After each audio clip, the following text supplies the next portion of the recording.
All right, everybody, a beautiful day in Bergen County, New Jersey. It is Thursday, August 31st, around 4 o'clock.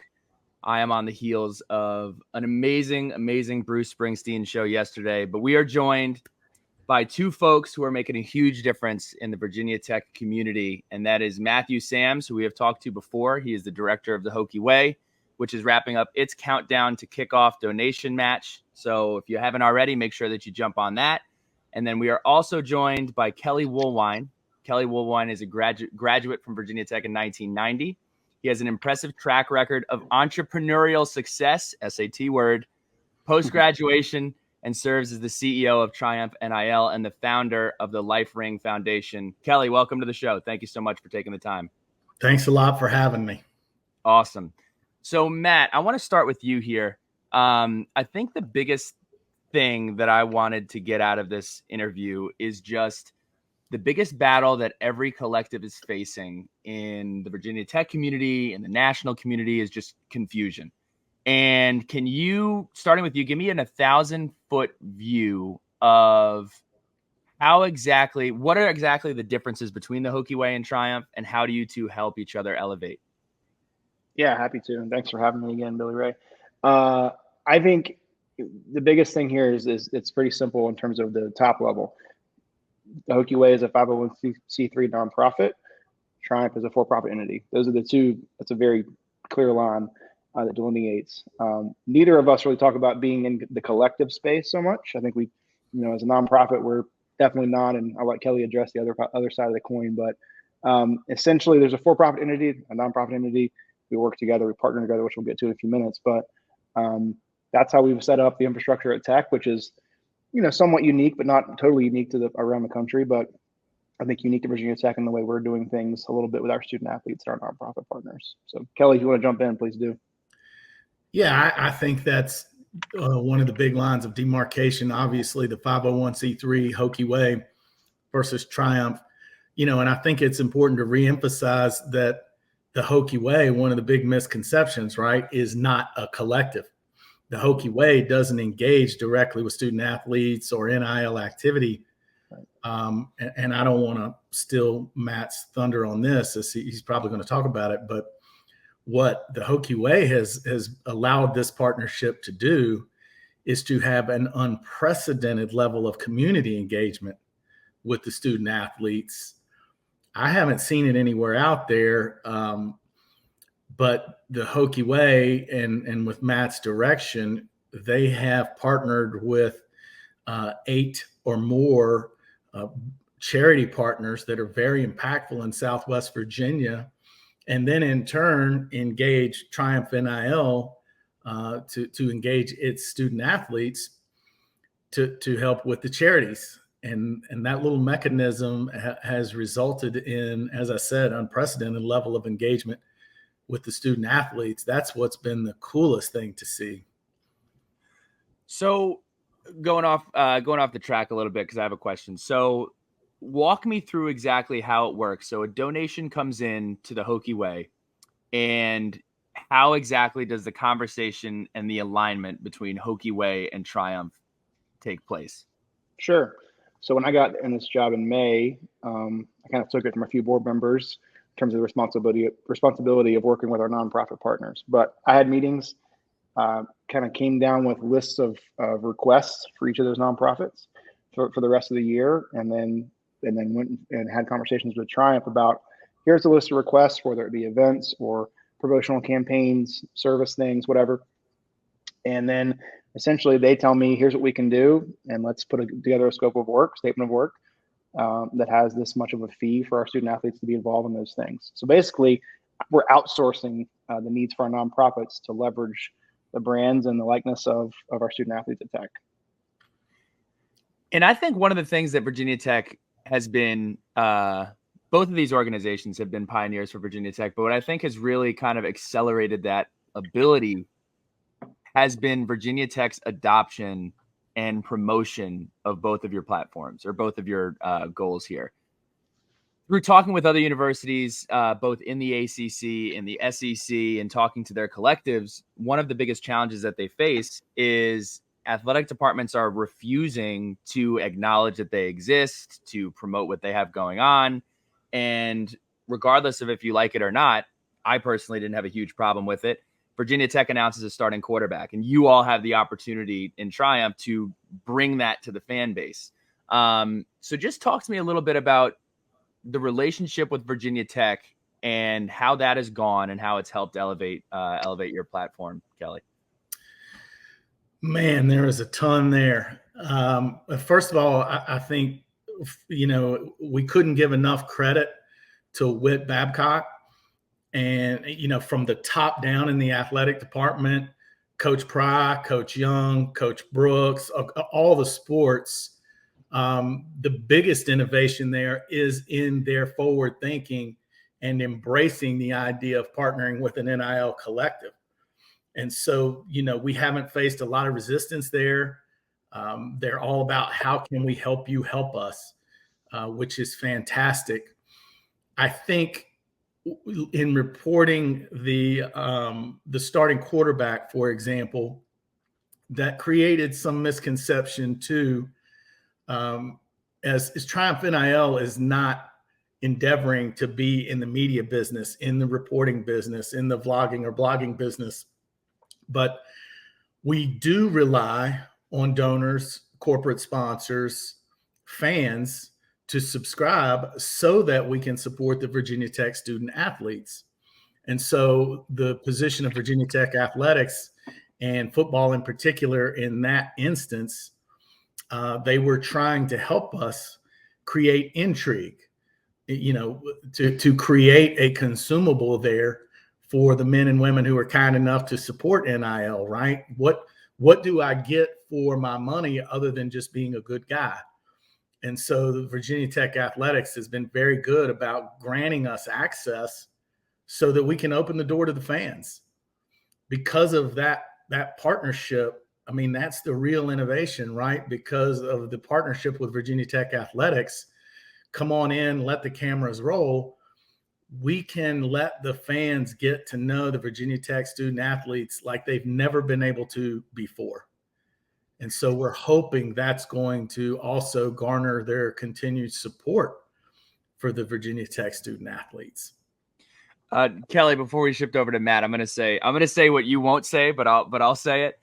Anybody that has a problem with getting extra access from a program for a price point that is directly supportive of the program that you enjoy, I don't really understand that thought process. If there's a way for you to get information or access or media or anything, you're not guarding the information. You're more so saying, look, there are people out there who subscribe to other things to get specific articles from ESPN, specific articles regarding recruiting, and none of that money goes to supporting the program. So if you can tie that bridge of supporting the program while also giving access, I don't see why that's a problem. And if I may shamelessly pile on top of that, I would put it as simply as this. If you're out there and you care about Virginia Tech athletics, if you have a vested interest in the program winning, being intriguing, having storylines to report, anything, then you should root for us, Triumph, and the Hokie Way to succeed. Because it's not about the money. What our partnership has done is cultivate an ecosystem of activity. And what that ecosystem of activity is doing is creating gravitational pull. Athletes and their families are finding something intriguing in Blacksburg. They are finding something akin to facilities in Blacksburg. For example, a kid goes to a school to look at it on his visit. He's not going there just because of the cryo treatment, but it's probably a factor. And when recruits and their families come to Virginia Tech and they see the NIL ecosystem there and the opportunities that the student athletes have to build their brand or monetize their name, image, and likeness or engage with the community, it's intriguing to them. It matters. And that's, if anybody wants to win, if anybody cares about the intrigue of the program, they need to root for us to be successful, because until the rules change, our fellow D1 partners out there are all racing to succeed in NIL. And I've been going to Virginia Tech since I was a little kid. We're talking a long time. I'm not going to tell you how old I am, but we're talking a long time.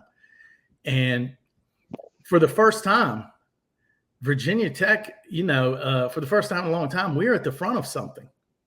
Because of Wits embracing this and the coaches embracing it, the fans embracing it, the ecosystem, Matt's work, Jim Petrine's work, the Hokie Way, Kevin Jones, Robin Jones, our Triumph team, we're actually ahead of the curve. And so if we mash the pedal down, we got, who knows, maybe it even turns into a real competitive edge. And Matt, shifting over to your experience with the athletic department, I know that the countdown to kickoff has been, we're going to talk about, well, first of all, let's talk about the results of the countdown to kickoff. Because go ahead and share with us how that has gone and how exactly the athletic department has helped you all elevate that. And also the donors who have chipped in to help you guys elevate that as well. Yeah, it's been huge. And, this has been going on since August 1st. It goes until kickoff on Saturday night, 8 p.m., obviously. We're currently sitting at right around $197,000 of our $250,000 goal, which is outstanding. And we're so thankful and over the moon with the support we've gotten from Hokie Nation. It's great. I'd say the last week to 10 days have been a big jump in terms of where we were mid-month, probably because football is getting closer, people getting more engaged, all that kind of fun stuff. But we're over the moon, and we got to, we're going to try to hit that extra $55,000 to get us to our goal by Saturday, which would be great. In terms of athletic department, there's some interesting rules as to how we can communicate with them, work with them, just from a compliance point of view, but which we try to navigate really carefully.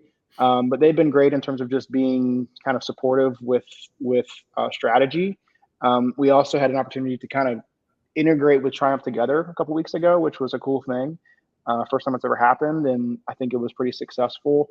People were able to give to specific sports for that 25-hour period day, and it was good. I think we kind of had some presence on their websites. We've gotten some presence on our website, and then just kind of worked out together to integrate a little bit. So where that goes in the future, I don't know.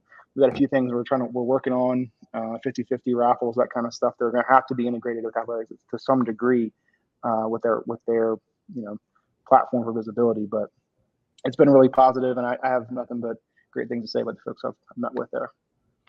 So this question, I'm excited for this one because I can go on and on and on about this topic. Starting with you, Kelly. What is and we're not talking about Virginia Tech. We're talking about the typical college football fan, or even the person who just likes to tune in on Saturday, or they're just a supporter of the university. What is the biggest misconception around what exactly NIL is? Yeah, boy, that's a good one. And there's a list to choose from. You're saying the biggest misconception. I'll have to go with top two. I think the obvious one is that a lot of college football purists, some of my friends and people who love the university and want to do anything to see Virginia Tech football and Virginia Tech sports thrive, still, it's going to ruin the game. It's all about the money and maybe a misconception that it's gold chains and cars and you know what? It very well could be that in some places, but that is not what we've run into. We've run into men and women, student athletes, and their families that are extremely appreciative. They use it as an opportunity to make life better and a little less difficult. They use it as a head start, like we all would want, to learn about enterprising, brand building, building a business, building your value as an entity. I mean, that's what every young man and woman goes to college to do, is how do I learn to create value in myself and create value in the marketplace, right? 90% of the men and women that are engaged in NIL right now at Virginia Tech and across the country, they're not going pro. They're not getting rich from this. You're talking about easing some pressure for their bills, for their rent, helping them in some ways like that. And especially quite often in demographics where every penny counts. A lot of people will say, well, you're getting a scholarship, you're getting a free education. I remember from my days at Tech, and I know you guys from your days in college, yeah, I got financial aid. I had a student loan, and I had to hold a job to pay my bills. I think the biggest misconception is how the money is used, what it's there for the student athletes. We haven't run into a world of bling. We've run into a world of appreciation, development, and things like that. I think that's misconception number one. It's not just all about wads of cash. But I think the second biggest misconception is there's no ROI. There's no return on investment.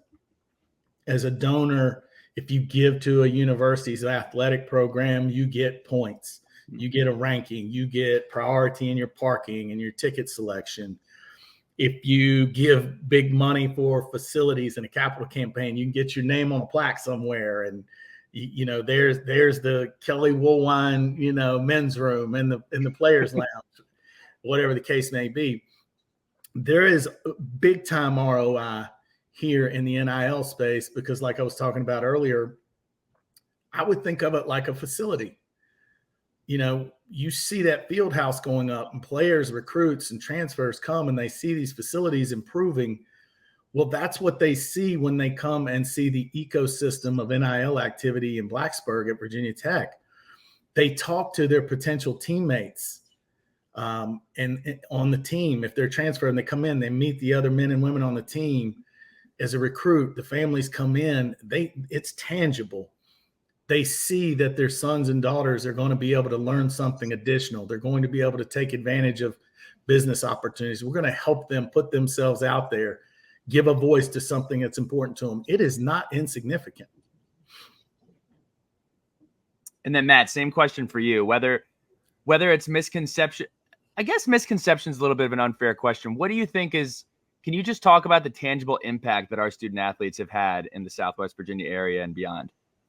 Yeah, it's huge. I mean, I said this recently to somebody.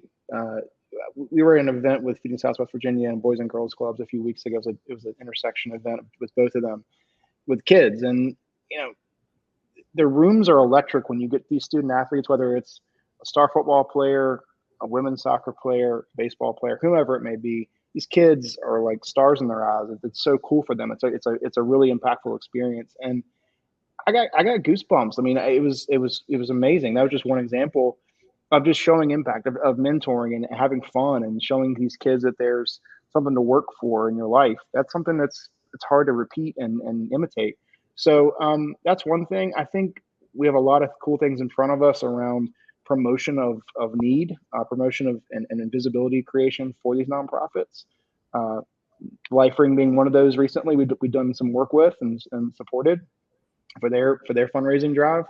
The impact is huge and we're just getting started. That's the fun part for me.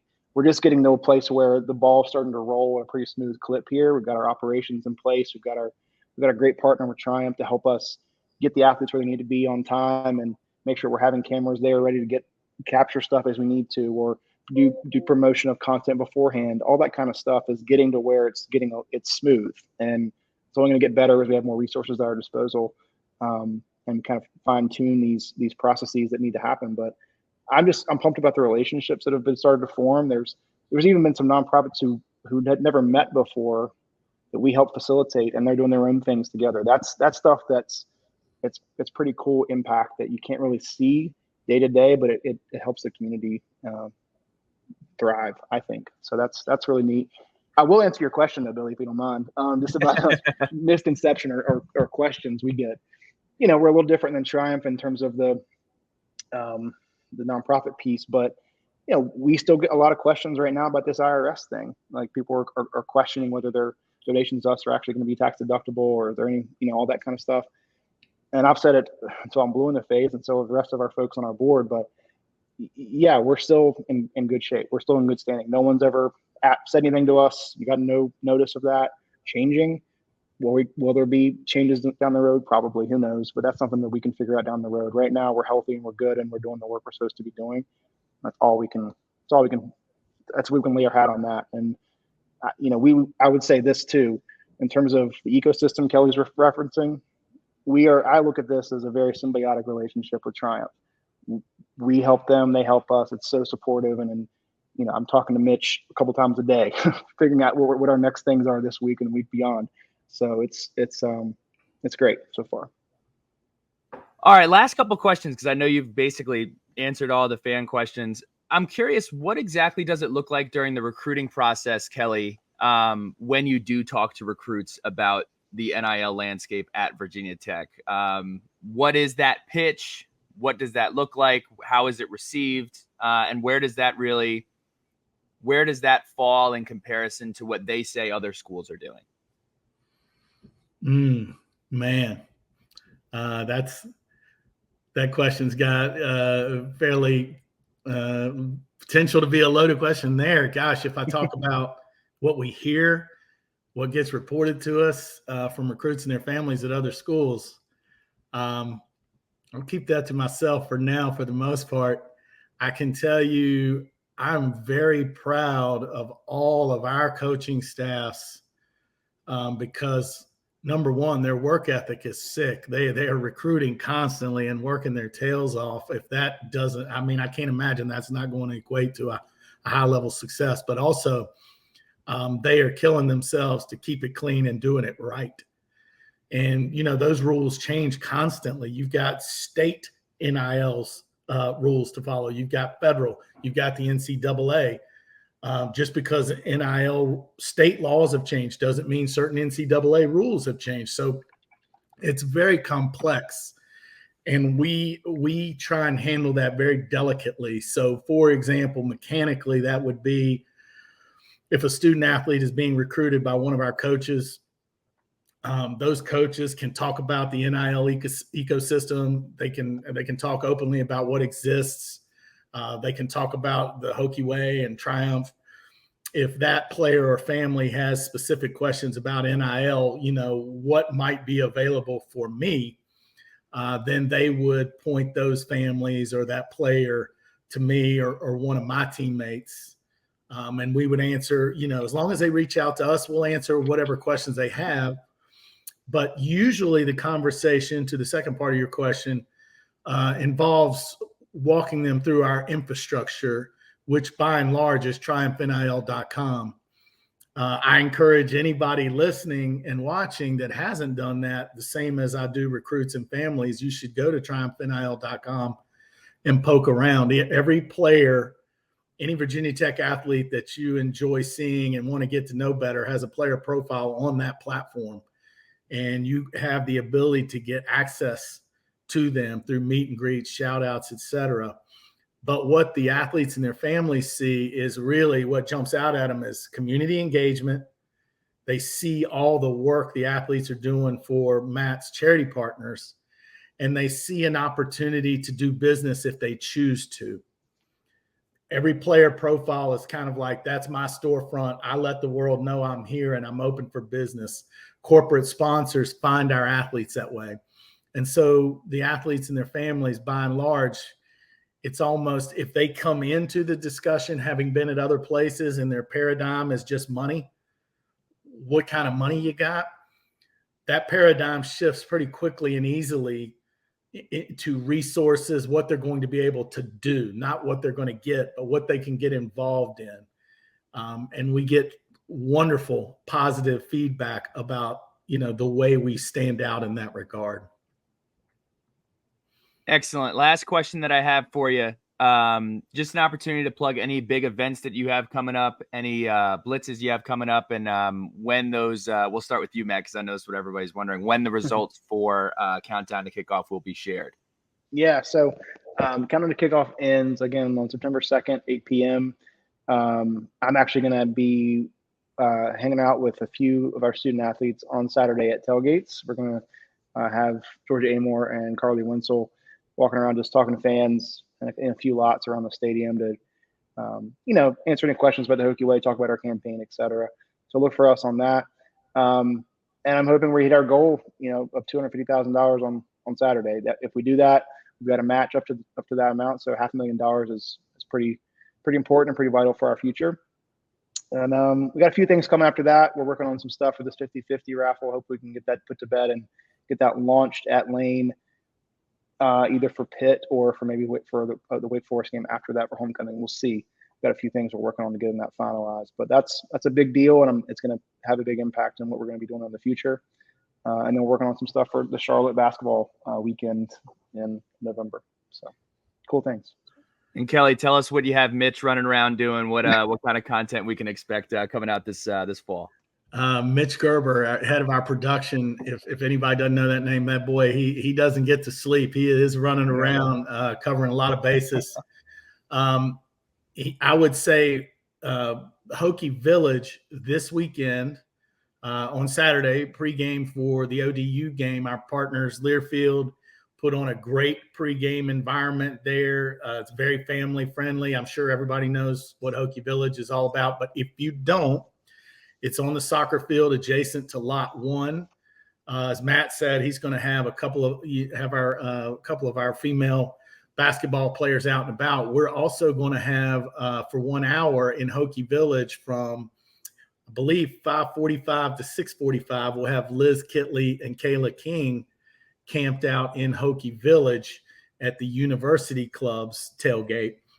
They've been gracious to have us as guests there. So hopefully our Triumph NIL fans and those who want to learn more about us come by and meet Liz and Kayla for a few minutes pregame on Saturday. Awesome. Well, if anybody is looking to learn more information on both of these incredible organizations, you can head on over to the hokieway.org or head on over to vt.triumphnil.com. Fellas, thank you all so much for your incredible work for the school. Looking forward to a great fall. If you haven't yet, be sure that you get in on that countdown to kickoff and be sure that you sign up for Triumph NIL's platform. Both of you keep up the amazing work, and we'll talk again soon. Thanks so much for having us, Billy Ray. Go Hokies.